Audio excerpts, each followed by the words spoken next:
The grand ballroom of Boston's Grandview Hotel sparkled with 1,000 crystal lights, but every eye in the room was fixed on the figure sitting at the magnificent Steinway grand piano. He was just a boy, maybe 15, wearing a suit 3 sizes too large and shoes so worn the leather had cracked across the toes. His dark skin glistened under the spotlight, and his hands, trembling slightly, hovered over the ivory keys. The crowd waited in tense silence. Some faces showed curiosity. Others wore expressions of barely concealed contempt. Near the front, a woman in a diamond necklace worth more than most people's houses stood with her arms crossed, a smirk playing at the corners of her perfectly painted lips. This was supposed to be an elegant charity gala for Boston's elite. Instead, everyone was watching what they expected to be a disaster. A homeless teenager pulled off the streets, about to embarrass himself in front of the city's wealthiest philanthropists. But how did he get here? How did this moment come to be? And what was about to happen next would change not just this boy's life, but the lives of everyone in that room. To understand this moment, we need to go back. Back 3 years to where this remarkable story truly began. His name was Elijah Brooks, and 3 years ago he had a very different life. Back then, Elijah lived in a small apartment in South Boston with his mother, Angela. She worked double shifts as a nurse at Massachusetts General Hospital, always coming home exhausted, but never too tired to ask about his day. Their apartment wasn't much, just 2 bedrooms on the 3rd floor of a building that always smelled like somebody's cooking, but it was home. Elijah's father had left when he was just 4 years old. One day he was there, the next. He was gone, leaving nothing but unpaid bills and a broken promise to come back. Angela never talked about him much. She'd just squeeze Elijah's shoulder and say, "We don't need anyone else. We've got each other, and that's enough." But they had someone else too. Elijah's grandfather, Walter Brooks. Walter lived 2 floors down in the same building, and every day after school, Elijah would run down those stairs to apartment 102, where his grandfather would be waiting. Walter had been a jazz pianist in his younger years, playing in clubs all over Boston in the 60s and 70s. His apartment was filled with old vinyl records, photographs of him on stage, and in the corner, an upright piano that had seen better days, but still held a beautiful tone. From the time Elijah was 4 years old, Walter taught him to play. Not from books at first, just by feel. Music isn't about reading notes on a page, Walter would say, his weathered hands guiding Elijah's small fingers across the keys. It's about feeling the rhythm in your soul and letting it flow through your hands. It's about telling a story that words can't tell. Elijah was a natural. By 6, he could play simple melodies by ear. By 8, he was playing complex jazz standards. By 10, he was composing his own pieces, blending the jazz his grandfather loved with classical music he'd discovered on YouTube. Walter would sit in his armchair, eyes closed, listening to his grandson play, and he'd have tears running down his cheeks. "Boy," he'd whisper, "you've got something special, something rare. You've got the gift."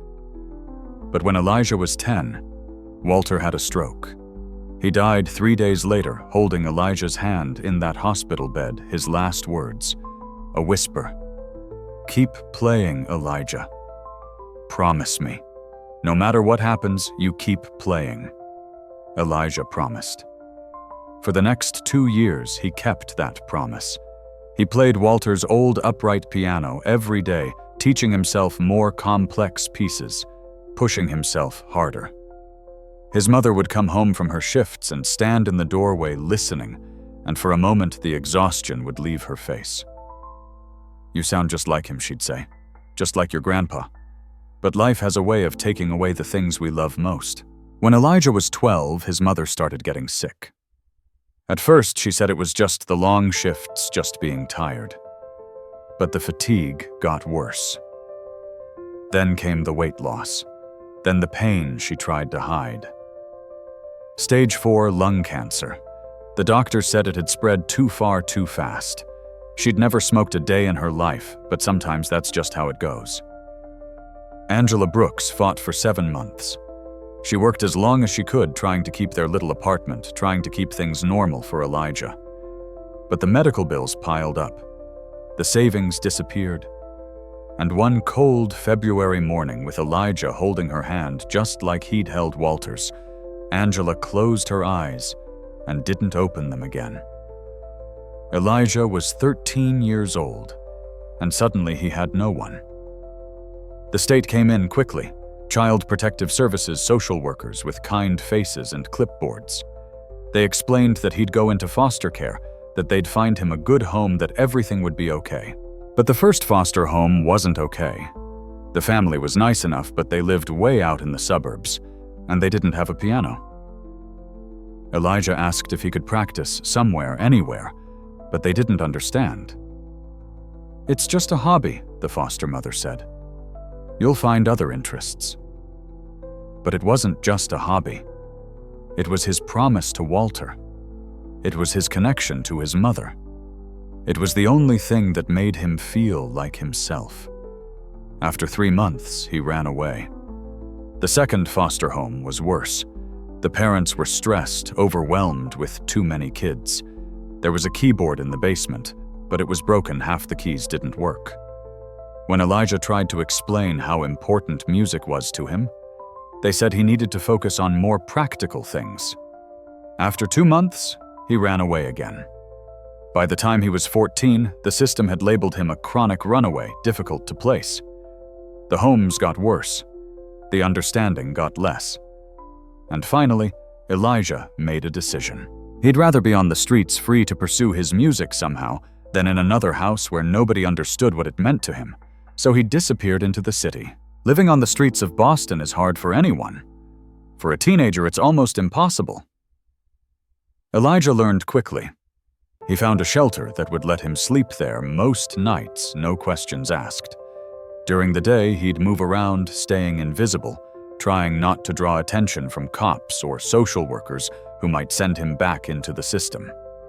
He'd scrape together money any way he could, returning bottles and cans for the 5-cent deposit, helping unload trucks behind grocery stores for a few dollars. Sometimes people would give him food.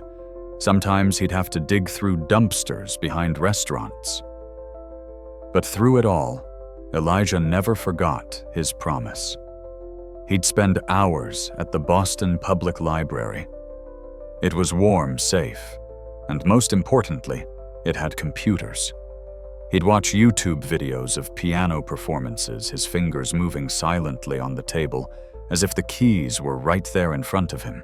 He'd study the finger positions, the techniques, the way the great pianists approached difficult passages. Rachmaninoff, Chopin, Liszt, Beethoven. He absorbed it all, memorizing pieces, note by note, chord by chord. At night, he'd practice on a piece of cardboard he'd marked with the pattern of piano keys. He'd sit in whatever corner he was sleeping in, his fingers moving across the drawing, playing entire concertos in complete silence. Other homeless people thought he was crazy, this kid playing an invisible piano. But Elijah didn't care. In his mind, he could hear every note perfectly. Once a week, late at night, he'd sneak into St. Michael's Church on Salem Street. The pastor sometimes forgot to lock the side door, and in the basement there was an old upright piano used for choir practice. Elijah would creep down there after midnight when he was sure no one was around, and for an hour, maybe 2, if he was lucky, he'd play real keys again. Those were the moments he lived for. When his hands touched real ivory, when actual sound came from his fingers instead of just imagination, it was like coming home. It was like his mother and grandfather were right there with him. Sometimes he'd play the jazz standards Walter taught him. Sometimes he'd play the classical pieces he'd memorized from YouTube, And sometimes he'd just improvise, pouring 3 years of pain and loss and loneliness into the keys, letting the music say everything he couldn't put into words. He got caught a few times. Once a janitor found him and chased him out. Another time a priest discovered him, but instead of calling the police, just listened from the doorway. When Elijah finished, the priest said, "You play beautifully, son. Come back next week if you want, same time. I'll make sure the door's unlocked." For 8 months, that priest kept his word. Every Tuesday night, that side door would be unlocked and Elijah would have his hour with the piano. But then the priest got transferred to another parish, and the door stayed locked. Elijah went back to his cardboard keyboard, his silent practice, his YouTube videos. He was 15 now, approaching 3 years on the streets. He was getting taller, harder, more weathered. The softness of childhood was disappearing from his face, but his hands somehow stayed gentle. Ready, waiting for their next chance to really play. Rebecca Morrison had been teaching music at Boston Arts Academy for 12 years. She loved her job, loved her students, but she'd been feeling restless lately, like she was supposed to be doing something more, something that mattered in a bigger way. So she started volunteering at the community bridge shelter twice a week, helping with their meal service. It wasn't much, just serving food and talking with people, but it felt important, real. One night in early October, Rebecca stayed late to help clean up. It was past 10 o'clock when she finally left, stepping out into a cold drizzle. She pulled her jacket tight and started walking toward the tea station. That's when she heard it. Music. Piano music, faint, but unmistakable, coming from somewhere down the block. Rebecca stopped listening. She'd been around music her whole life. She could recognize skill when she heard it, and whoever was playing that piano knew what they were doing. She followed the sound to St. Michael's Church. The music was coming from inside, from somewhere below ground level. There was a small window at street level, the glass old and thick, but through it Rebecca could see down into the basement. A boy sat at an upright piano. Black kid, maybe 15, wearing clothes that had seen better days. His eyes were closed, and his fingers moved across the keys with a fluidity that made Rebecca's breath catch in her throat. He was playing Chopin. Nocturne in E-flat, major op. 9, number 2. One of the most beautiful, technically demanding pieces in the classical repertoire, and this homeless kid was playing it perfectly. No, not just perfectly. He was playing it with feeling, with nuance, with an emotional depth that most conservatory students took years to develop. Rebecca stood in the rain, forgotten, just listening. When the piece ended, she realized she was crying. She tried the church doors, but they were locked. She went around to the side, the back, looking for a way in, but everything was sealed tight. By the time she made it back to the front, the music had stopped. Through the small window, she saw the boy leaving through a side door, glancing around nervously before disappearing into the night. Rebecca stood there for a long moment, rain soaking through her jacket. She came back the next Tuesday night, and the next. For 3 weeks, she listened through that window, hearing this unknown boy play Beethoven Rachmaninoff Liszt, pieces that professional pianists spent months perfecting, and he was playing them from memory alone in a church basement in the middle of the night. On the 4th Tuesday, Rebecca was waiting outside the side door when he emerged. The boy froze when he saw her eyes wide with fear. He looked ready to run. "Wait," Rebecca said, holding up her hands. "Please, I'm not going to turn you in or call anyone. I just want to talk. My name is Rebecca. I'm a music teacher." The boy didn't run, but he didn't relax either. He stood there tense, ready to bolt. "I've been listening to you play," Rebecca continued. "For weeks now. You're extraordinary. Truly extraordinary. Where did you learn?" For a long moment, the boy didn't answer. Then, quietly, "My grandfather." "And YouTube." "YouTube," Rebecca repeated, almost laughing. "You learned to play like that from YouTube and practice. Lots of practice. On what? Where do you practice?" The boy hesitated, then pulled something from his backpack. A piece of cardboard creased and worn with piano keys drawn on it in marker. Rebecca felt her throat tighten. "What's your name, Elijah?" "Elijah? How long have you been on the streets?" "3 years, almost. And you've been teaching yourself classical piano this whole time?" He nodded. Rebecca made a decision in that moment that would change both their lives. "Elijah, I teach at Boston Arts Academy. We have practice rooms with real pianos, dozens of them. They're empty after 6 p.m. If you want, if you're willing, I could let you in. You could practice on real instruments. I could teach you, help you refine your technique. No strings attached. No calling social services. Just music." Elijah stared at her, and for the first time, something like hope flickered across his face. "Why would you do that?" "Because talent like yours is a gift," Rebecca said. "And gifts like that shouldn't be wasted. They should be nurtured, celebrated. And because I have a feeling you're supposed to do something important with that gift." 3 days later, Elijah showed up at Boston Arts Academy at 6:30 p.m., right when Rebecca had told him to come. She let him in through a side entrance, led him to a practice room, and for the next 3 hours, she listened to him play and taught him things her grandfather never could have. That became their routine. Tuesday and Thursday nights, 6:30 to 9:30, Rebecca would teach Elijah, would practice, and slowly his raw talent began to transform into refined artistry. 6 months passed. Elijah was getting better at an almost frightening pace. He absorbed everything Rebecca taught him, like a sponge applying concepts and techniques instantly. She'd show him a proper way to approach a difficult passage, and the next week he'd have it mastered. "You could go to conservatory," Rebecca told him one night. "Juilliard, Berkeley, Curtis. With talent like yours and the right training, you could play professionally." "I'm homeless," Elijah said quietly. "No conservatory is going to take a homeless kid." "Not now." Rebecca agreed. "But what if we could change that? What if we could find you the support you need, housing, sponsorship, scholarship?"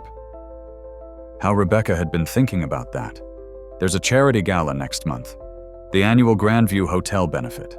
Boston's biggest philanthropists will be there. People with money who fund arts programs, who sponsor talented students. If we could get you in front of them, if they could hear you play, they'd never let me in, Elijah said. "Look at me. Let me worry about that," Rebecca said. "Will you trust me?" Elijah looked at her for a long moment. This woman who'd appeared in his life 6 months ago, who'd given him access to pianos and teaching and hope, who'd asked for nothing in return. "Okay," he said. "I'll trust you." The charity gala was 3 weeks away. Rebecca had a connection to the event through her work at Boston Arts Academy. The school had been a beneficiary of the Grandview Foundation in the past, and Rebecca, as one of their senior music faculty, had received an invitation. The invitation allowed for a +1. That +1 would be Elijah. But first, they had logistics to work out. "We need to get you proper clothes," Rebecca said during one of their practice sessions. "A suit that fits." "I have a suit," Elijah said. "The one that's 3 sizes too big." He nodded, a little embarrassed. "It was my grandfather's. My mom kept it after he died. It's all I have of his." Rebecca's expression softened. "Then we'll make it work. We'll get it tailored, properly fitted. And we need shoes, dress shoes that don't have holes. I can't let you spend money on me," Elijah protested. "You're not letting me do anything. I'm choosing to do it. There's a difference." Over the next 2 weeks, Rebecca took Elijah to a tailor she knew in the North End. The man, Mr. Chen, didn't ask questions. when Rebecca explained that Elijah needed the suit altered for an important event. He just measured pinned and promised to have it ready in a week. They found shoes at a thrift store, good leather Oxfords that only needed polish. Rebecca bought them for $8. But the most important preparation was the music. "What are you going to play?" Rebecca asked. "I've been thinking about that," Elijah said. "It needs to be something impressive. Something that shows technical skill, but also emotional depth. Something they can't ignore." "What are you thinking, Rachmaninoff?"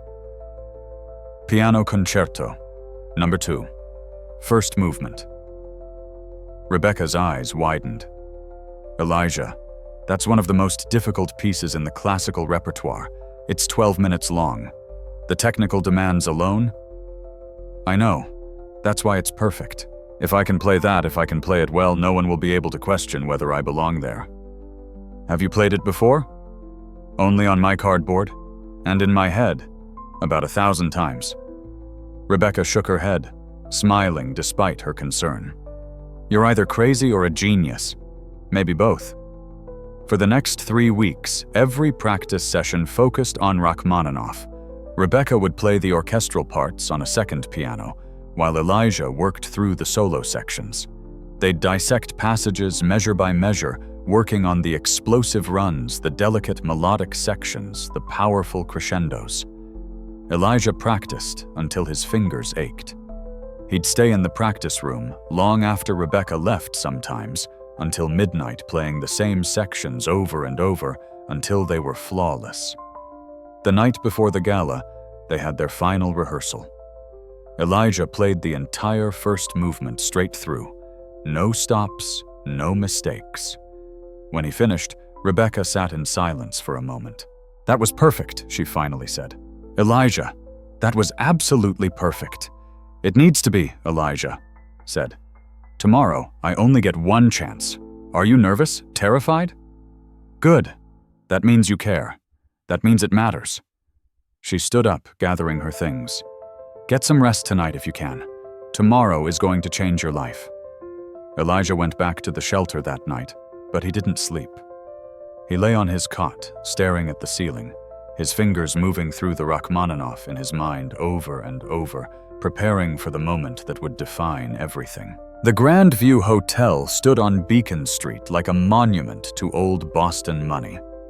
Built in 1889, it had hosted presidents, celebrities, and generations of the city's elite. Its grand ballroom with 20-foot ceilings, crystal chandeliers, and marble columns was legendary. Elijah stood on the sidewalk outside, looking up at the building, and felt completely out of place. Even with his grandfather's suit tailored to fit, even with the polished shoes, he felt like an imposter. Around him, luxury cars pulled up to the valet. Men in tuxedos and women in gowns that probably cost more than a year's rent stepped out laughing and greeting each other. "You belong here, just as much as anyone," Rebecca said, beside him, sensing his hesitation. "Remember that." They walked through the entrance together. The lobby was all polished brass and rich wood with a grand staircase sweeping up to the second floor. A string quartet played softly in one corner. Waiters in white jackets circulated with champagne. Elijah had never felt so out of place in his life. Rebecca showed their invitation to the attendant who checked his list and waved them toward the ballroom. As they walked, Elijah was hyper-aware of everything. The way his shoes, nice as they were, didn't quite have the same shine as the other men's. The way his suit, perfectly tailored, was still clearly older, the fabric not quite as fine. The ballroom took his breath away. It was exactly as he'd imagined from Rebecca's descriptions, but somehow more. The chandeliers sparkled like stars. The tables were draped in white linens with elaborate floral centerpieces. A full orchestra set up on a raised stage at the far end, and everywhere people in clothes that cost more than Elijah had ever seen in his life. "Breathe," Rebecca whispered. You're doing fine." They found their assigned table toward the back. Rebecca had specifically requested a table near the piano, which sat off to one side of the ballroom, a magnificent Steinway concert grand. As they sat down, Elijah couldn't help but stare at it. That was where he'd be playing, in front of all these people. The thought made his heart race. Other guests began filling their table. An older couple, the Hendersons, who owned an art gallery. A middle-aged man named Robert, who worked in finance. A young couple, James and Patricia, who'd made their money in tech. They were all polite when Rebecca introduced Elijah, but he could see the questions in their eyes. Who was this kid? Why was he here? And why were his clothes nice, as they were clearly not from the same world as theirs? Elijah is a remarkably talented pianist, Rebecca explained. I've been working with him, and I wanted him to experience an event like this to see what's possible. How wonderful, Patricia said, but her smile didn't quite reach her eyes. Where do you go to school, Elijah? Elijah hesitated. I'm between schools right now. Oh. An awkward pause. I see. The conversation moved on the other guests, talking among themselves about businesses and vacation homes and their children's accomplishments at various private schools. Elijah sat quietly, feeling invisible. He watched the room fill up. Easily 300 people, maybe more. The orchestra began warming up. Waiters brought out the first course, some kind of salad with ingredients Elijah couldn't identify. He ate carefully, watching how others used their silverware, trying not to make a mistake. That's when he noticed her. A woman at a table near the front, maybe 50 years old, wearing a burgundy gown and a diamond necklace that caught the light with every movement.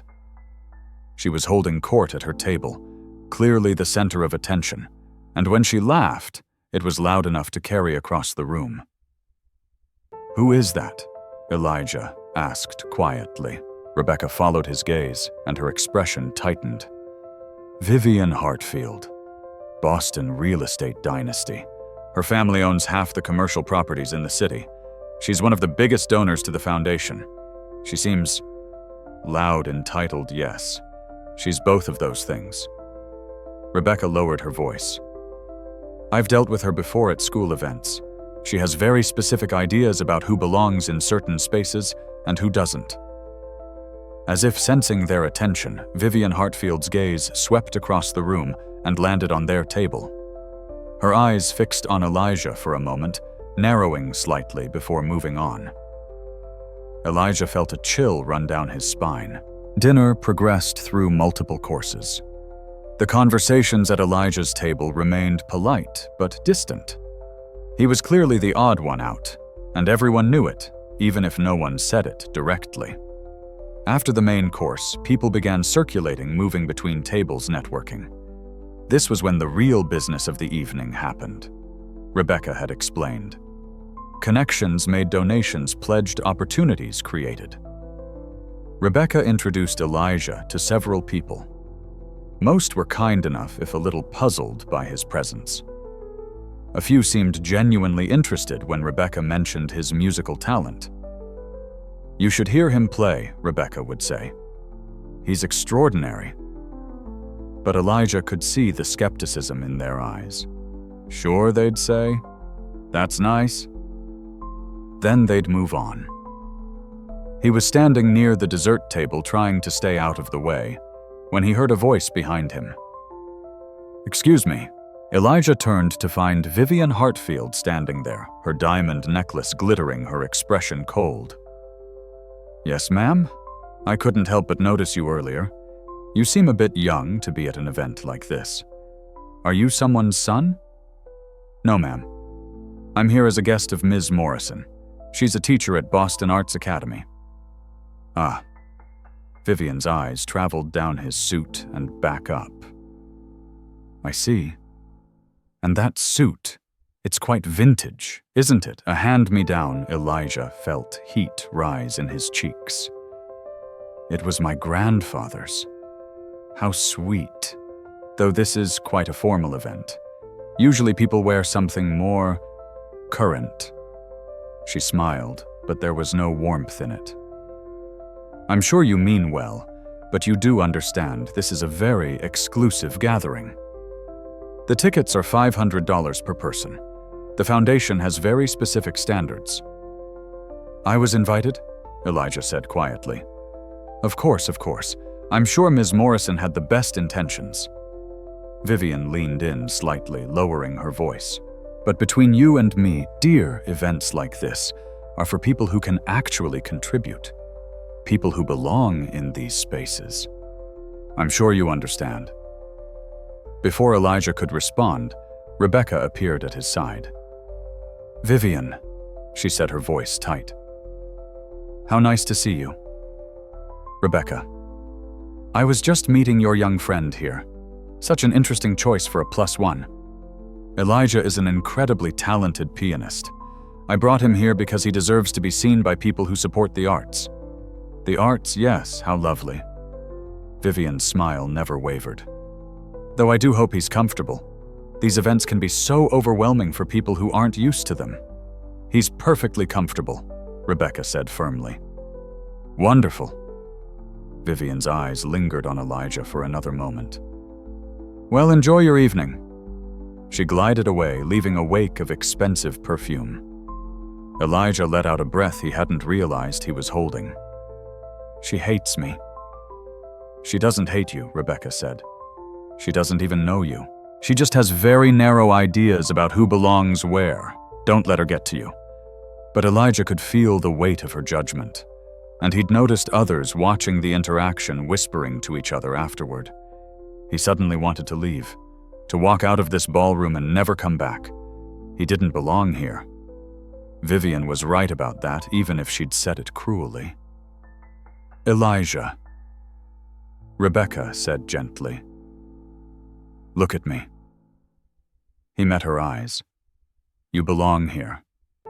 Your talent belongs here. Don't let anyone make you feel otherwise. Okay.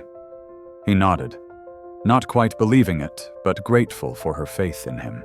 The dessert course was being served when it happened. Elijah had excused himself to use the restroom. He found it down a hallway off the main ballroom marble, everything fancier than most people's living rooms.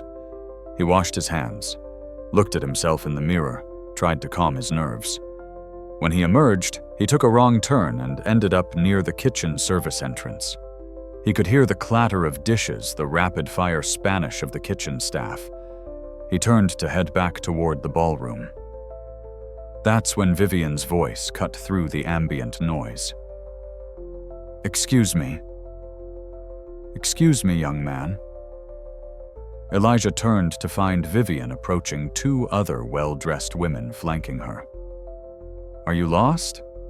Vivian asked, her tone sharp. No, ma'am. Just heading back to the ballroom. Through the service entrance, I made a wrong turn. I see.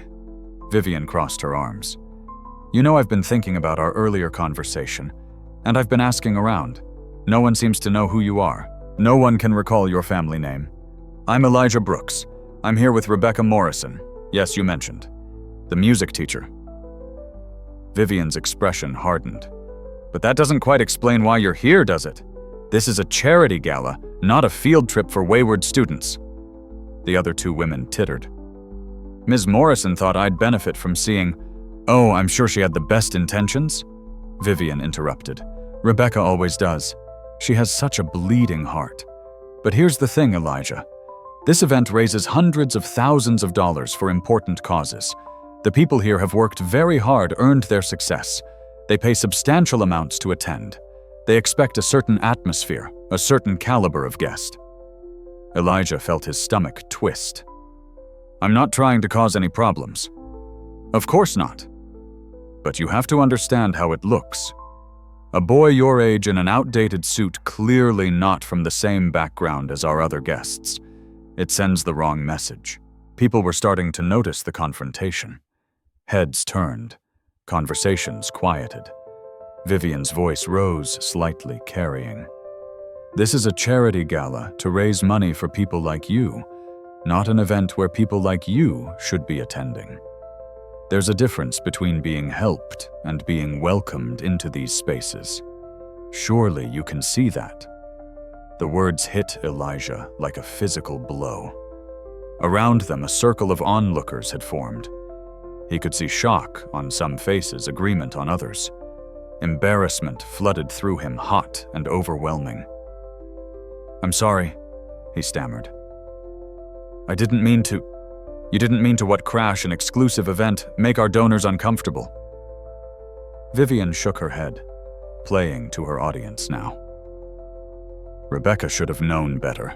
"This is inappropriate on so many levels. What is going on here?" Rebecca pushed through the crowd, her face flushed with anger. She moved to stand beside Elijah. "Vivian, what are you doing?" "I'm simply explaining to your young friend that this event has certain standards. Standards that should be respected." "Elijah was invited?" Rebecca said, her voice shaking with barely contained fury.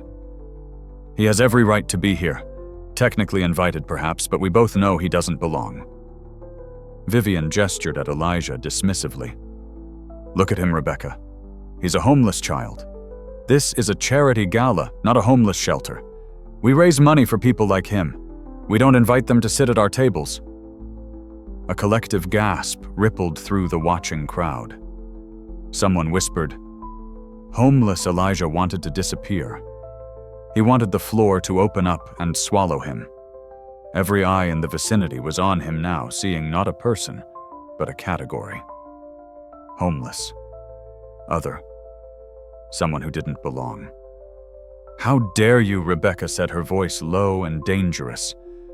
"I dare because I care about the integrity of this event," Vivian shot back. "And because someone needs to say what everyone is thinking. This boy should not be here. This boy," Rebecca said loudly, "has more talent in his little finger than most people in this room have in their entire bodies. Elijah is an extraordinary pianist.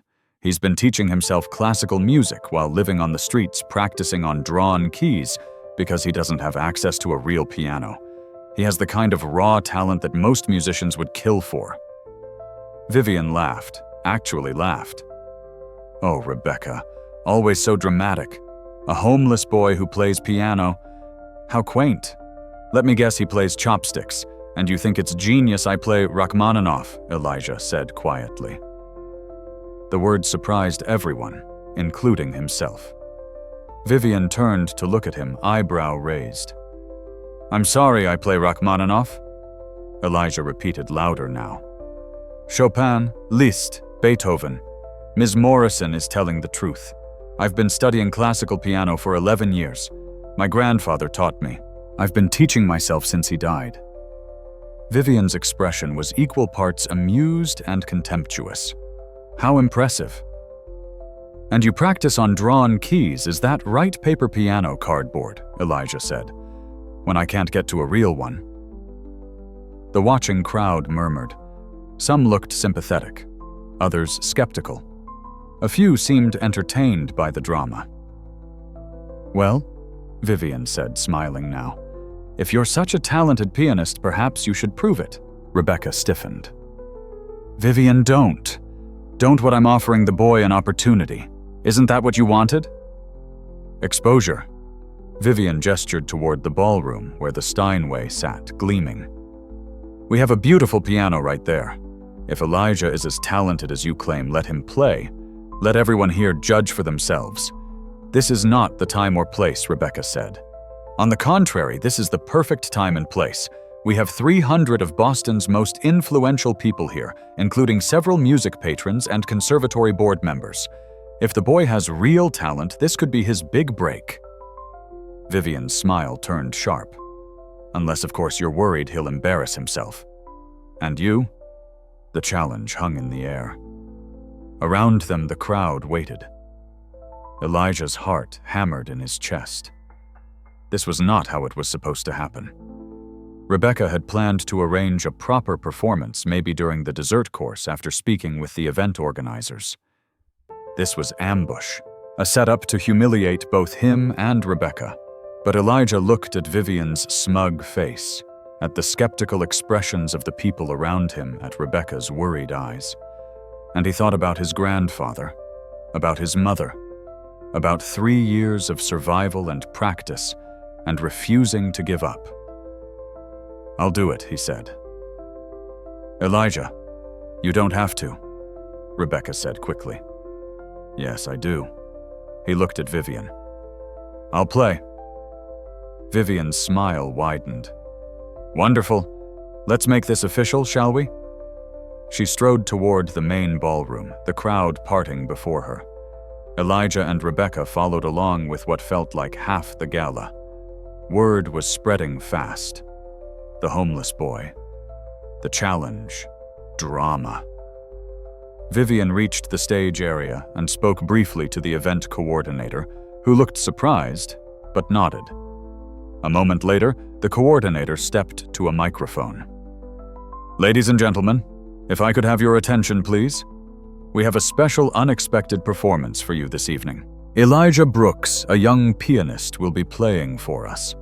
Confused applause scattered through the ballroom. People began moving toward their seats, curious about this unplanned interruption. Rebecca pulled Elijah aside. "You don't have to do this. We can leave right now. This is her trap." "I know," Elijah said. "But if I don't do this, if I walk away now, she wins. Everyone will think she was right, that I don't belong here. You don't have to prove anything to these people." "Yes, I do. I have to prove it to myself." He squeezed her hand. "I've been preparing for this. Maybe not like this, but I'm ready." Rebecca looked at him for a long moment, then nodded. "Okay, then go show them what you can do." Elijah walked toward the stage. The Steinway sat there, glossy black, the crystal chandeliers reflecting off its perfect surface. It was the most beautiful piano he'd ever seen. Behind him, he could hear whispers. "Is this for real? What kind of publicity stunt? I heard he's homeless. This is going to be a disaster." He reached the piano and stood beside it for a moment, his hand resting on the smooth wood. The ballroom had gone quiet. 300 people watched him. He could see Vivian in the front row, arms crossed, waiting for him to fail. He thought about running, just turning and walking out. Instead, he sat down. The bench was the perfect height. The piano was perfectly in tune. His hands hovered over the keys, and for just a moment he let himself remember. His grandfather's apartment. His mother listening from the doorway. The promise he made. Keep playing. No matter what happens, keep playing. He looked out at the sea of faces. Found Rebecca in the crowd. She nodded just slightly. Elijah took a breath. "I'm going to play the first movement of Rachmaninoff's Piano Concerto No. 2, he announced, his voice carrying in the silent room. More whispers. "That piece, the homeless kid is going to attempt Rachmaninoff." Vivian laughed, soft and cruel. "Ambitious, isn't he?" Near the back, a distinguished-looking man in his 60s leaned forward, suddenly very interested. This was Dr. Harrison Cole, music director of the Boston Symphony Orchestra, and he knew exactly how difficult what this boy was proposing actually was. Elijah closed his eyes and began to play. The opening chord of Rachmaninoff's Piano Concerto No. 2 is iconic. 8 deep, resonant notes that cascade like a church bell announcing something important, something profound. Elijah's fingers pressed down, and the sound that filled the Grandview ballroom made several people gasp. The tone was perfect. Rich and full, each note precisely weighted. The famous opening motif rolled out exactly as Rachmaninoff had written it over a century ago. The conversations that had been scattered around the room died instantly. Champagne glasses froze halfway to lips. Even the waiters stopped moving. In the front row, Vivian Hartfield's smug smile faltered. Just slightly, but it was there. Elijah continued through the opening section, his eyes still closed. He didn't need to see the keys. He'd memorized every note, every chord, every dynamic marking. The piece was as much a part of him as his own heartbeat. The first minute of the concerto is all about establishing the theme, building the foundation for everything that follows. The piano carries the melody alone before the orchestra typically joins in. But even without orchestral accompaniment, the piano part is commanding virtuosic. Elijah's fingers moved with precision and confidence. The difficult runs that would trip up lesser pianists came out clean, each note crystal clear. The dynamic shifts from thunderous fortissimo to delicate pianissimo were perfectly executed. In the audience, Dr. Harrison Cole sat up straighter. He'd heard this piece performed hundreds of times. He'd conducted it with some of the world's best pianists, and this homeless teenager was playing it correctly. Not just correctly, beautifully. "My God," Cole whispered to his wife beside him. "Listen to his touch." Around the room, people who knew music were having the same reaction. This wasn't a talented amateur fumbling through a challenging piece. This was accomplished playing, professional level. But the biggest shock came at the 2-minute mark when Elijah began the first major lyrical section. Rachmaninoff wrote some of the most emotionally devastating melodies in classical music, and the Piano Concerto No. 2 contains one of his most beautiful. It's a melody that should make you cry, that should reach into your chest and squeeze your heart. Elijah played it like he was telling a story. His story. The notes flowed out with such raw emotion that it was almost painful to hear. You could hear loneliness in those phrases. Loss, longing, but also hope, resilience, survival. In the third row, a woman started crying. She didn't even know why at first, but something in that music reached her. Rebecca stood at the back of the ballroom, tears streaming down her face. She'd heard Elijah play this piece 100 times in practice. But this was different. This was him playing for the world, pouring 3 years of pain and struggle into every note. Vivian's face had gone from smug to uncertain to something else entirely. She hadn't expected this. No one had expected this. The concerto continued to build. Rachmaninoff knew how to create tension, how to make every phrase lead to the next, pulling listeners forward. Elijah navigated the increasingly complex passages with apparent ease, his fingers flying across the keys. At the 5-minute mark, he reached one of the most technically demanding sections, a series of rapid octave runs that span the entire keyboard. Most pianists practice this section for weeks to get it clean. Elijah played it flawlessly, his hands moving so fast they blurred. "That's not possible," someone whispered. He shouldn't be able to do that. But he was doing it. The music swelled toward the first major climax. The tempo increased, the dynamics grew building and building. Elijah leaned into the piano, his entire body engaged in the performance. Sweat beaded on his forehead despite the air conditioning. And then at exactly the right moment he pulled back. The music softened, became tender again. This was one of Rachmaninoff's signature moves, taking listeners to the edge of emotional overflow and then giving them a moment to breathe. The ballroom was absolutely silent, except for the piano. No coughs, no whispers, no movement. 300 people sat transfixed. Dr. Cole was leaning forward in his seat, elbows on his knees, completely absorbed. In his 65 years in music, he'd discovered exactly 3 genuinely transcendent talents, the kind that come along once in a generation. He was watching the fourth.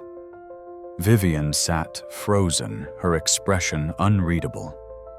The diamonds around her neck caught the light, but for once they weren't the most brilliant thing in the room. Elijah continued playing Lost now in the music. This was why he'd survived. This was why he'd never given up. Why he'd practiced on cardboard. Why he'd sneaked into churches in the middle of the night. For this. For moments when music could speak louder than any words could say everything he'd never been able to express. I'm here. I'm alive. I matter.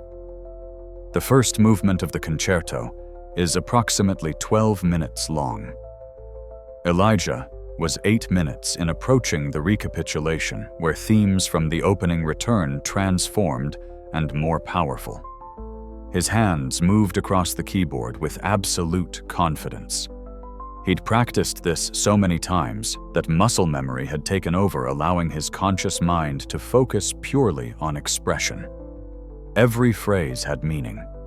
Every dynamic had purpose. In the audience, more people were crying now. Some understood music well enough to recognize the extraordinary technical skill on display. Others just felt the emotion, the raw humanity pouring through those keys. A businessman in the back, who'd come to the gala mainly to network, found himself gripping the edge of the table, completely transported. He hadn't felt this moved by music in 20 years.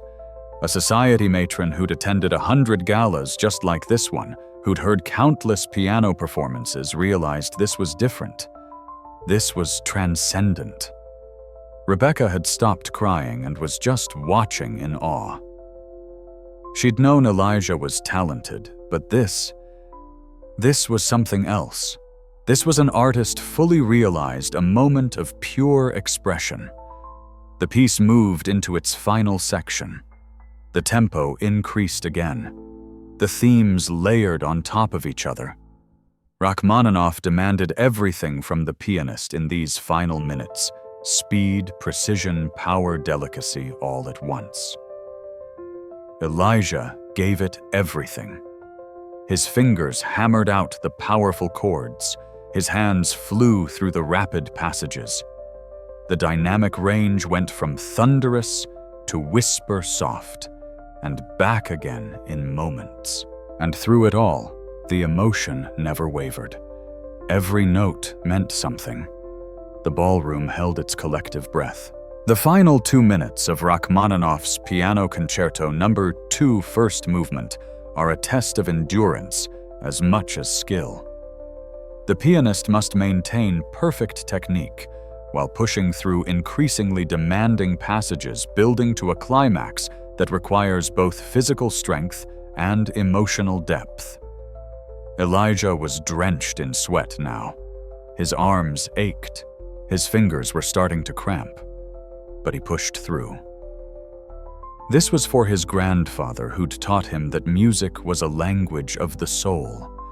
This was for his mother, who'd worked herself to exhaustion to give him a chance at life.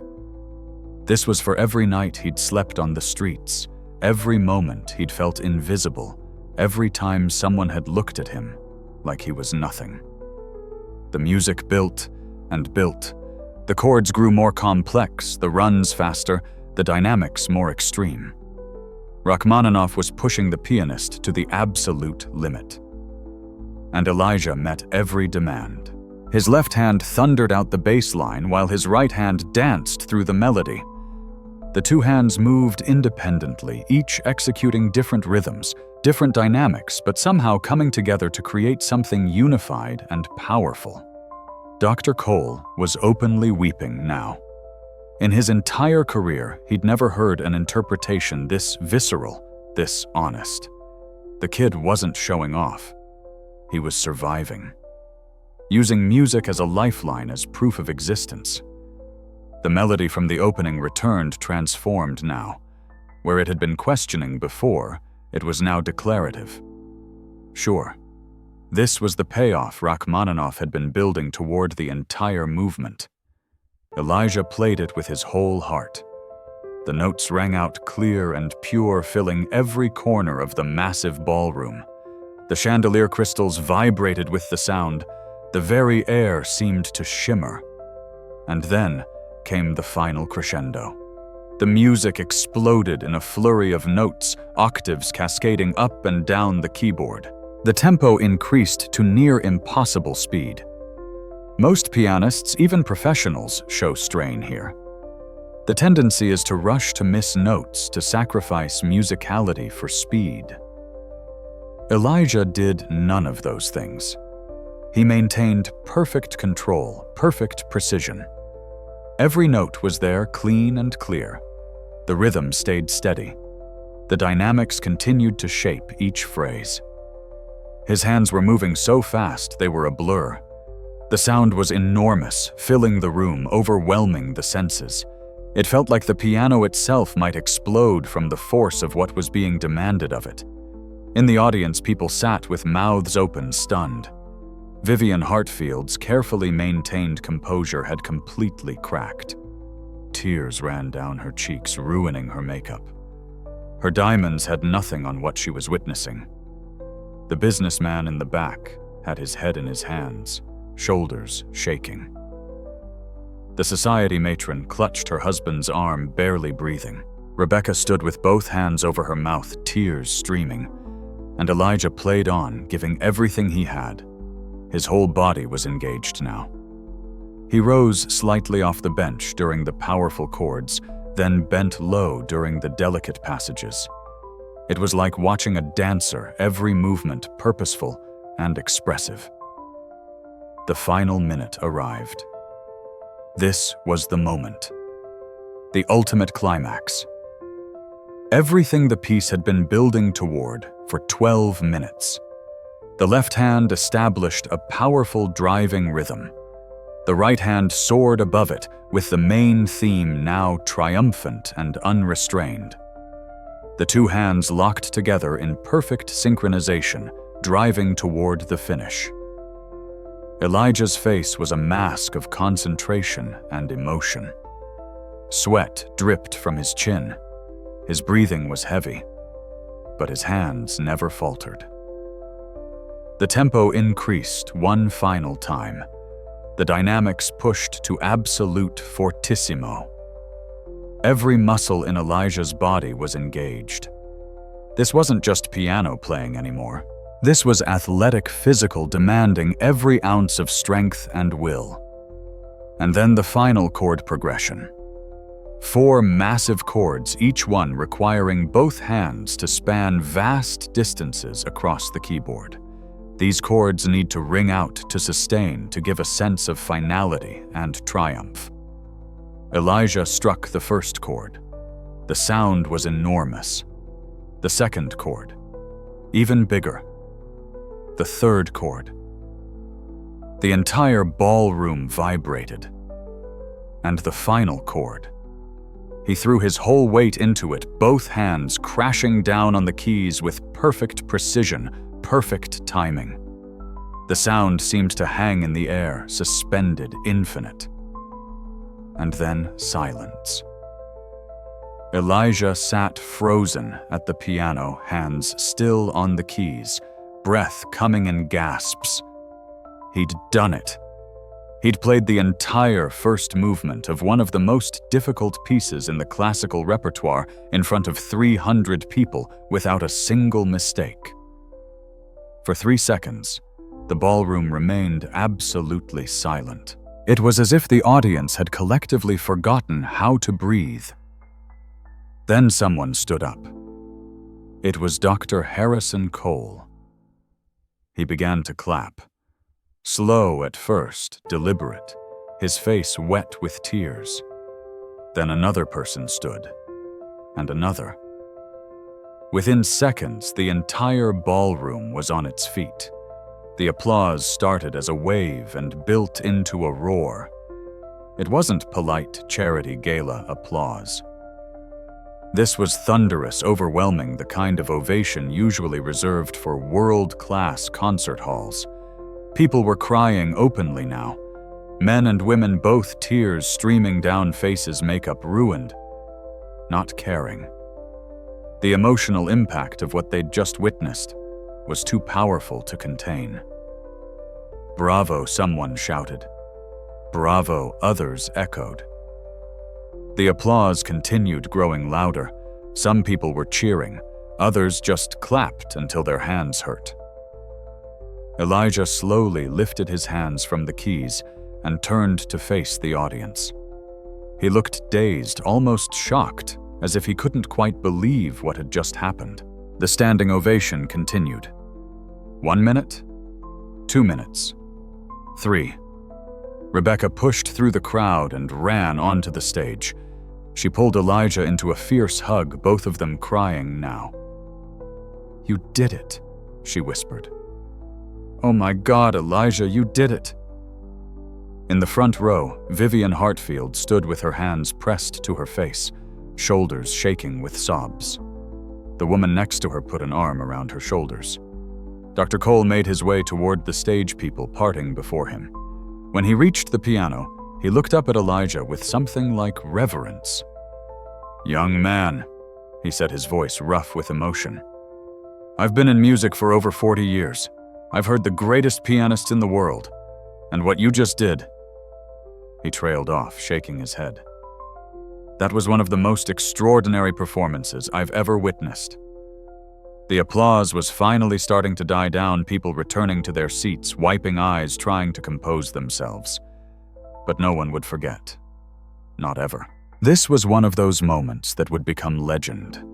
The night a homeless teenager walked into the Grandview Hotel and proved that talent, real talent, doesn't care about your address or the clothes you wear, or whether society has decided you belong. The ballroom was still buzzing with energy. People moved toward the stage, wanting to meet Elijah, to shake his hand, to tell him how moved they were. Rebecca stood protectively by his side as he was swarmed. Elijah looked overwhelmed, almost in shock, as person after person approached. "That was incredible," a woman in a silver gown said, grasping his hand. "I've never heard anything like it." "Where have you been studying?" a man asked. "Which conservatory? I haven't," Elijah stammered. "I've been teaching myself, mostly." "Teaching yourself? That's impossible." "With help from Ms. Morrison," Elijah added, nodding toward Rebecca. Dr. Cole waited patiently for the initial crowd to thin, then approached again. "Elijah, I'm Harrison Cole. I'm the music director of the Boston Symphony Orchestra." Elijah's eyes widened.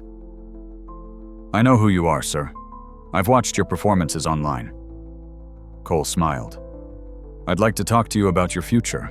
Do you have representation, a manager, any formal training lined up?" "No, sir. I don't have anything lined up." "Well, that's going to change, starting tomorrow." Cole pulled out his wallet and extracted a business card. "This is my personal cell phone. I want you to call me. We need to discuss scholarship opportunities, proper training performance opportunities. You have a gift, Elijah, a rare gift, and it would be a crime to let it go undeveloped." Elijah took the card with shaking hands. "Thank you, sir. I don't know what to say." "Say you'll call me." "I will. I promise." More people crowded around. A woman who ran a youth music foundation wanted to talk about their programs. A wealthy couple asked about housing situation and if they could help. The headmaster of a prestigious private school offered a full scholarship. Rebecca kept a protective hand on Elijah's shoulder, screening the most aggressive well-wishers, but allowing genuine offers through. And then Vivian Hartfield approached. The crowd parted for her. She walked slowly, her earlier confidence gone. Her face was streaked with tears, mascara running. When she reached Elijah, she stopped a few feet away, as if afraid to come closer. "Elijah," she said, her voice barely above a whisper. "I need to apologize to you." The conversations around them died down. People watched. "I was cruel to you tonight," Vivian continued. "I judged you based on your appearance, your circumstances. I assumed I knew who you were, what you were capable of. I was profoundly wrong." tears spilled down her cheeks again. "What you just did, what you shared with us, it was one of the most beautiful things I've ever experienced. And the fact that you did it after the way I treated you, that you had the grace and strength to still perform." She shook her head. "I'm so sorry. I'm ashamed of myself." Elijah looked at this woman who'd tried to have him thrown out, who'd humiliated him in front of hundreds of people. He could see genuine remorse in her face, genuine transformation. "Thank you for apologizing," he said quietly. "That takes courage." "I want to help," Vivian said. "If you'll let me, I have resources connections. I can't undo what I did, but I can try to make it right going forward." "That's very generous," Rebecca said carefully. "It's the least I can do." Vivian pulled out her own card. "Please, let me help. Housing, education, whatever you need. I mean it." Elijah took the card, still processing everything. An hour ago, this woman had wanted him gone. Now she was offering to support him. "Thank you, Mrs. Hartfield," he said. "Vivian, please. And thank you, Elijah, for the gift you gave us tonight, for the lesson you taught me." She squeezed his hand and then stepped back into the crowd. The evening continued in a blur. More introductions, more offers, more praise. By the time the gala officially ended at 11 p.m., Elijah had collected over 24 business cards and had received offers of help from at least 15 different people. Rebecca finally managed to extract them from the crowd. They found a quiet corner near the coat check. "How are you feeling?" she asked. Elijah looked at her, and for the first time since the performance, he smiled. Really smiled. "I don't know. Overwhelmed. Happy. Scared. All of it. You should be happy. You were extraordinary tonight. You changed minds, Elijah. You changed hearts. I couldn't have done it without you. You gave me the chance. You believed in me." Rebecca hugged him again. "I just opened the door. You walked through it. All that talent, all that determination. That's all you." They stood there for a moment, the sounds of the gala winding down around them. "What happens now?" Elijah asked. Now Rebecca smiled. "Now your life changes, for real this time." The morning after the gala, Elijah woke up in the shelter, but didn't stay there long. By 9 a.m., his phone, a cheap, prepaid cell Rebecca had given him months ago, was ringing. Dr. Harrison Cole calling personally to discuss next steps. By 10 a.m., Vivian Hartfield's assistant had called to arrange a meeting about housing. By noon, 3 different music foundations had reached out about scholarship opportunities. Rebecca picked him up from the shelter at 1 p.m. "We have meetings," she said. "Lots of meetings." The next 2 weeks were a whirlwind. Dr. Cole fast-tracked Elijah's application to the New England Conservatory Preparatory School, one of the most prestigious youth music programs in the country. The audition was normally a months-long process, but Cole pulled strings. Elijah played for the director and was accepted on the spot with a full scholarship. Vivian Hartfield made good on her promise. She owned a townhouse in Back Bay that had a separate guest suite, and she offered it to Elijah rent-free. At first, he was hesitant, uncomfortable with the idea of living in the home of someone who'd been so cruel. But Vivian met with him personally, sitting across from him in a coffee shop. "I understand your hesitation," she said. "I wouldn't trust me either after what I did. But I'm asking for a chance to show you that people can change, that I can change. The guest suite has its own entrance. You'd have complete privacy. And," she hesitated, "I'd like to learn from you, Elijah, about humility, about grace. You showed me those things when you played, despite how I'd treated you." Elijah thought about it for a long time. Finally, he nodded. "Okay, I'll try it." The guest suite turned out to be bigger than the apartment he'd shared with his mother. It had a bedroom, small living area, bathroom, even a kitchenette. And in the living room, Vivian had placed a beautiful upright piano. "For practice," she said when she showed him the space. "Until we can get you something better." Elijah ran his hands over the keys, barely believing this was real. The Boston Arts Academy, where Rebecca taught, offered him a full academic scholarship as well. Between the Conservatory for intensive music training and the Academy for regular high school classes, Elijah would have a complete education. But first he needed clothes, supplies, all the things a normal student would have. A fundraiser organized by Rebecca and some of the Gala attendees raised over $30,000 in just a week. The money was placed in a trust for Elijah's education and living expenses. "I don't understand," Elijah said when Rebecca told him. "Why are all these people helping me?" "They don't even know me. They know your music," Rebecca said. "They know your story, and they recognize something rare. People want to be part of something special, Elijah. You gave them that chance." By mid-November, 3 weeks after the gala, Elijah's life was completely different. He had a home, clean clothes that fit, 3 meals a day, a schedule full of classes and practice and homework, a phone that actually worked, people who cared about his well-being. It was overwhelming and wonderful and terrifying all at once. He started at the Conservatory Prep School. The other students were mostly from wealthy families, kids who'd been taking private lessons since they could walk. At first, he felt out of place. Again. But then he sat down at a piano during his first group class, and within minutes, it was clear that his background didn't matter. His talent spoke for itself.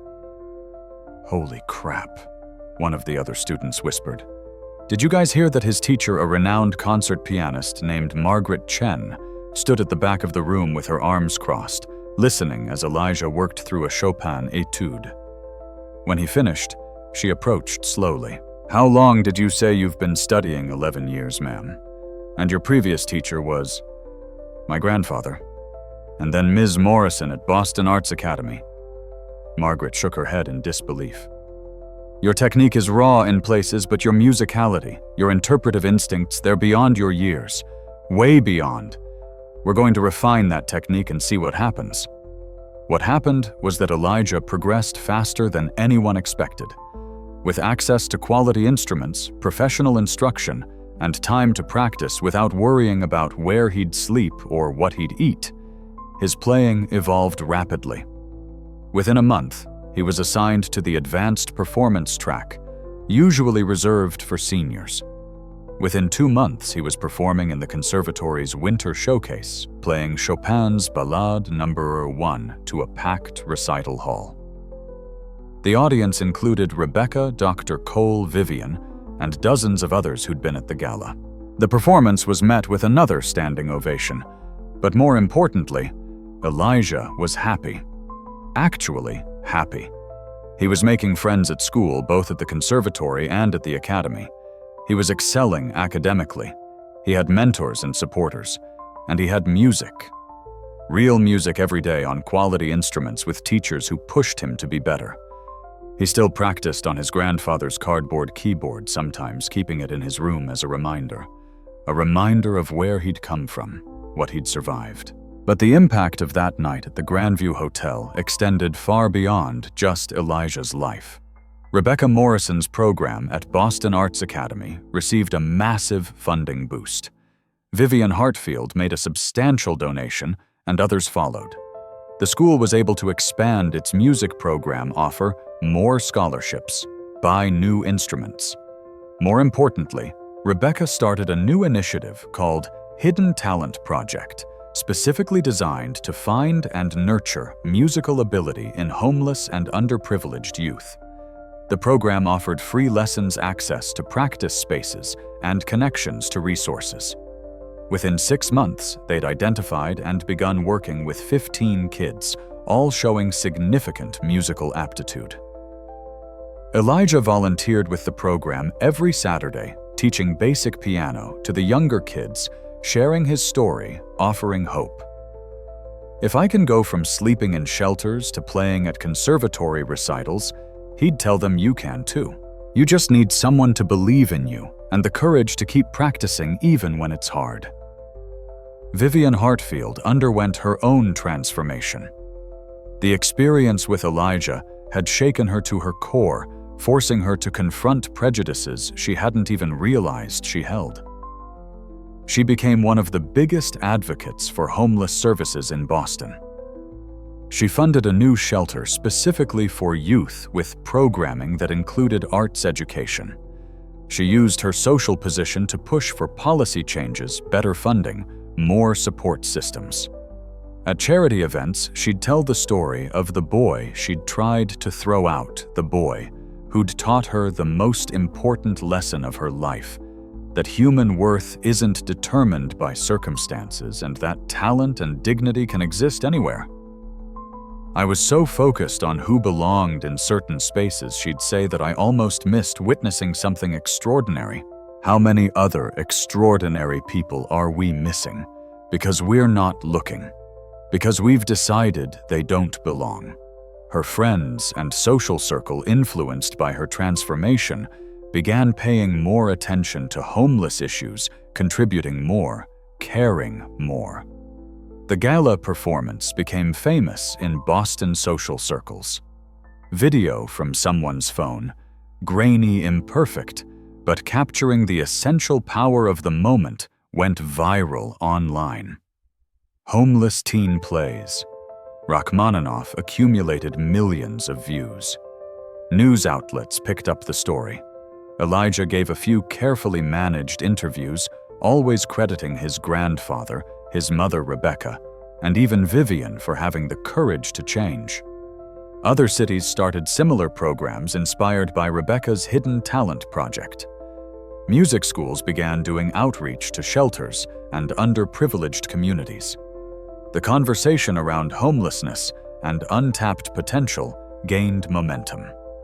Dr. Cole used Elijah's story in his work with the Boston Symphony, pushing for more community outreach, more youth programs, more accessibility. "We can't just perform for the elite," he told the board. "Music belongs to everyone." And the next Elijah Brooks might be sitting in a shelter right now, waiting for someone to give them a chance. The Boston Arts Academy started a partnership with the city's shelter system, offering weekly music workshops. They discovered dozens of kids with interest and ability, kids who'd never had access to quality instruction before. Even the Grandview Hotel got involved. They began hosting an annual Elijah Brooks Scholarship Gala, with proceeds going directly to music education for homeless youth. The first event raised over $200,000. But perhaps the most profound impact was on the people who'd been in that ballroom that November night. Hundreds of them had witnessed something that challenged their assumptions about talent, worth, and belonging. They'd seen a homeless teenager in an ill-fitting suit deliver a performance that professional musicians trained for decades to achieve. Many of them couldn't stop thinking about it. About what other talents were being wasted, what other potential was going unrealized because people weren't getting chances. A businessman who'd been at the gala started a jobs program specifically for homeless youth. A doctor who'd been moved by the performance began volunteering at free clinics in underserved neighborhoods. A lawyer started doing pro bono work for homeless families, trying to navigate the system. One person's courage to play despite everything had created ripples that spread outward, touching hundreds of lives. And at the center of it all was Elijah, just trying to honor a promise to his grandfather, just trying to survive through music. He never expected to change the world. He just wanted to play piano. But sometimes that's all it takes. One person, one moment, one chance, and everything changes. 2 years after that night at the Grandview Hotel, Elijah Brooks stood backstage at Carnegie Hall in New York City. He was 17 now. Taller, more confident in his bearing, but still carrying that essential gentleness that people who knew him recognized. He wore a perfectly tailored tuxedo he'd learned to be comfortable in formal wear, though he still kept his grandfather's old suit hanging in his closet. This was his professional debut, his first major concert as an emerging classical pianist. The hall was sold out, over 2,800 people waiting to hear him play.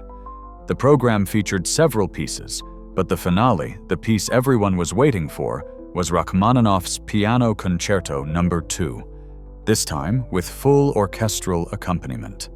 This time on one of the most famous stages in the world. Dr. Cole would be conducting.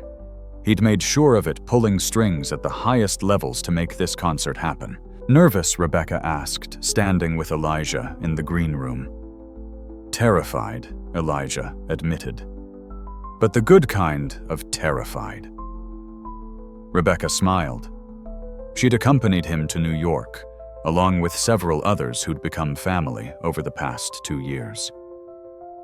Vivian Hartfield sat in the green room, perfectly composed now, but with tears already threatening. "You're going to be magnificent," she told Elijah. The conservatory had been good to him. In 2 years, he'd refined his technique, expanded his repertoire, performed dozens of recitals. He'd won competitions, earned accolades from critics, and caught the attention of major figures in the classical music world. But more importantly, he'd grown as a person. He'd learned to accept help, to trust people, to believe in his own worth outside of his playing. He'd maintained his work with the Hidden Talent Project, mentoring younger kids, several of whom sat in the audience tonight with scholarship letters to music schools of their own. He'd reconciled with the idea of his past, no longer ashamed of where he'd come from, but proud of what he'd survived. A stage manager knocked on the door. "5 minutes, Mr. Brooks." Elijah took a deep breath. He walked to the stage entrance, Rebecca beside him. "Remember," she said, "you've already proven everything you need to prove. Tonight is just celebration. Enjoy it, I'll try. And Elijah, your grandfather would be so proud. Your mother would be so proud." He hugged her quick and tight. "Thank you for everything." Then he walked out onto the stage of Carnegie Hall. The audience erupted in applause before he even sat down. 2,800 people on their feet welcoming him. Elijah walked to the piano, a 9-foot Steinway concert grand, perhaps the finest instrument he'd ever played. He sat down, adjusted the bench, and looked out at the sea of faces. In the front row, he could see the people who'd become his family. Rebecca Vivian, Dr. Cole's wife, some of his conservatory teachers, kids from the Hidden Talent Project dressed in their best clothes, eyes wide with excitement. Further back, he spotted some faces from that night at the Grandview Hotel. The businessman who'd been so moved, the society matron, the doctor, people whose lives had been touched by that moment and who'd continued to pay attention, to support, to care. The orchestra was in position behind him. Dr. Cole stood at the podium, baton raised, waiting. Elijah placed his hands on the keys. This was it, the culmination of everything. Years of practice, survival struggle, hope. Dr. Cole gave the downbeat, and the orchestra began the introduction. The woodwinds and strings establishing the mood, building anticipation. And then, at exactly the right moment, Elijah began to play. The famous opening chords rang out richer and more powerful than ever with the orchestral accompaniment. The sound filled Carnegie Hall, every acoustically perfect inch of it. Elijah played like he was telling his story, from those dark early days after his mother died through the years on the streets to that night at the Grandview Hotel to now. All of it flowed through his fingers into the keys. The audience sat mesmerized. This wasn't just technical perfection, though the technique was flawless. This was art. This was a soul speaking through music.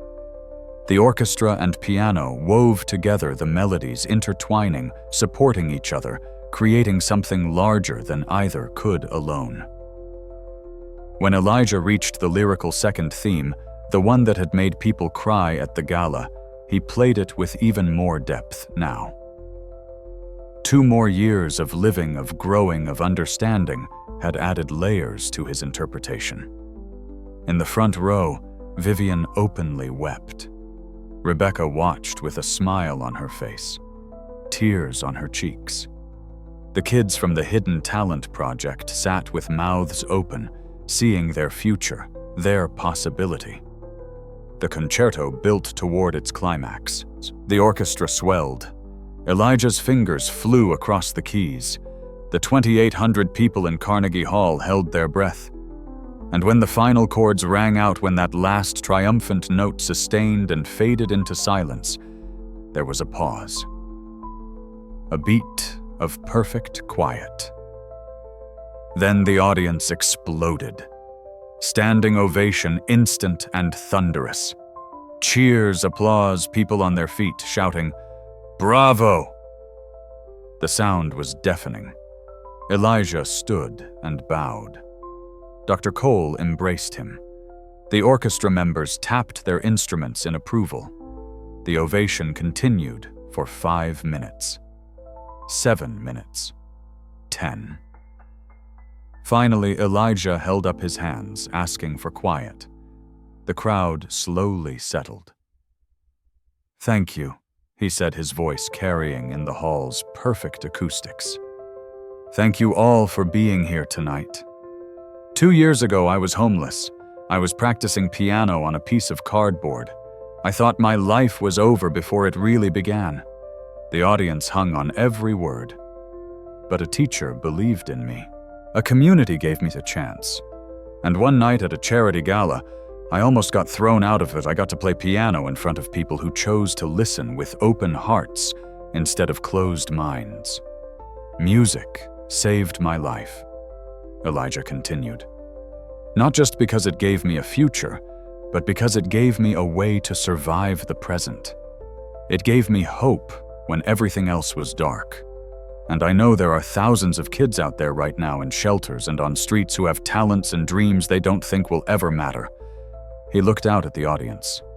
"They matter. Every single one of them matters. And if my story can help even one person get the chance they deserve, then everything I went through was worth it." The audience erupted again, even louder than before. Elijah bowed one more time, then walked off stage where Rebecca waited to embrace him. "You did it," she whispered. "Carnegie Hall. You actually did it. We did it," Elijah corrected. "I wouldn't be here without you." Outside in the November night air, people poured out of Carnegie Hall, still talking about what they'd witnessed. Many would remember this concert for the rest of their lives, not just because of the technical mastery or the emotional power, but because of what it represented. Hope. Possibility. The idea that talent and worth exist everywhere in everyone if we just take the time to look. Elijah Brooks's story didn't end at Carnegie Hall, of course. That was just one chapter in what would become a lifetime of music. He went on to study at Juilliard, graduating top of his class. He performed with major orchestras around the world. He recorded albums that critics called transformative and essential. But he never forgot where he came from. He continued working with homeless youth, using his platform to advocate for better support systems. He established a foundation that provided instruments and instruction to kids who couldn't afford them. And every year, on the anniversary of that night at the Grandview Hotel, he'd return to Boston and play a free concert at St. Michael's Church, the same church where he'd once sneaked in to practice in the middle of the night. Rebecca Morrison remained his mentor and friend.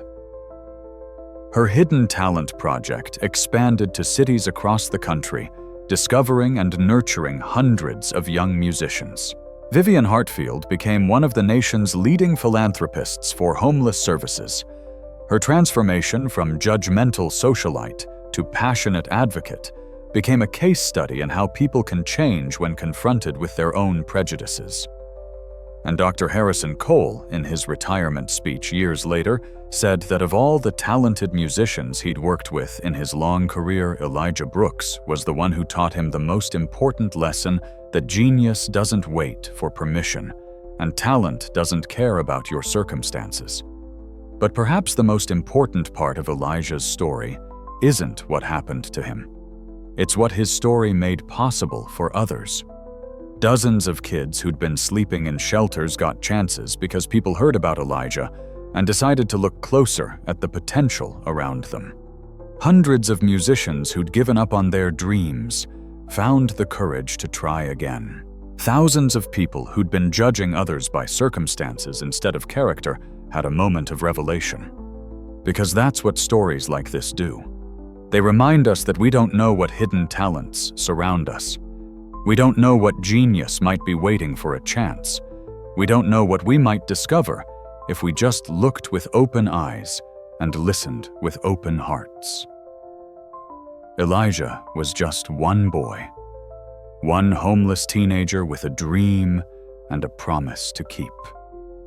But one person in the right moment can change everything. So the next time you see someone society has decided doesn't belong, someone who's been pushed to the margins, someone who looks like they have nothing to offer, remember Elijah Brooks. Remember the homeless boy who played Rachmaninoff and made 300 people cry?